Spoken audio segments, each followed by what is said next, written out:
रमज़ान हो और राजस्थानी पकोड़े ना हो तो रोज़ा खोलने का बिल्कुल ही मज़ा नहीं आता। राजस्थानी लोगों की ये सौगात है, रोज़ा खोलते वक्त पकोड़े जो है वो ज़रूर होना चाहिए।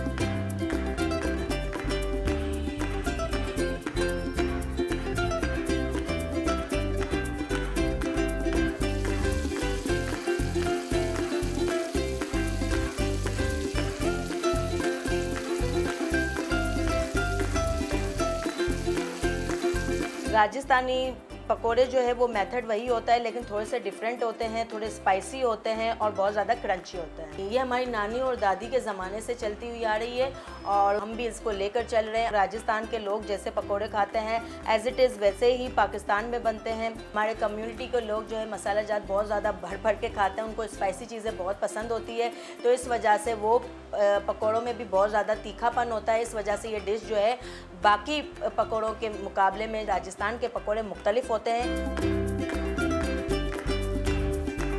इसमें अमचूर वगैरह डालते हैं, माशाअल्लाह हमारे जायके बहुत ही निराले होते हैं।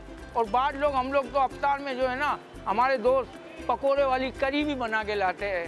ये हमारी मारवाड़ी डिश है, तो हम लोग को तो मुख्तलिफ जायके मिलते हैं।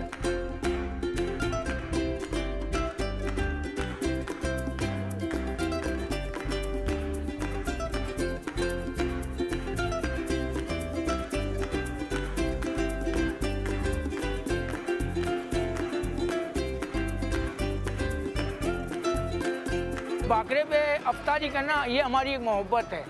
हम लोग यहाँ पे जात नहीं, एक ख़ानदान रहता है। हम लोग यहाँ पे अफ्तारी इसलिए करते हैं कि आपस में मोहब्बत पैदा हो और एक दूसरे के घर से कोई क्या बना के लाता है, कोई पकोड़े, कोई समोसे। पार्टी में मिल के करने का सबसे बड़ा फ़ायदा ये है कि तमाम दोस्त जो है ना अपने अपने घर के जायके लेके आते हैं और हर चीज़ जो है ना मिलावट से पाक होती है और बजट में भी फ़र्क पड़ता है। इस वजह से इसका मज़ा ही निराला है। एक गैदरिंग मिल जाती है हमें। लोग काम से थके हुए आते हैं तो एक जो है ना एक साथ बैठ के एक इफ्तारी होती है हमारी, सब मोहब्बत बढ़ती है। और जो है ना लोग अपने अपने साथ डालते हैं। कोई आज पकौड़े लेके आया हूँ, कोई बिरयानी लेके आया, कोई हलीम लेके आया, कोई खजूरें लेके आया, तो इस तरह बैठ के हम इफ्तारी करते हैं।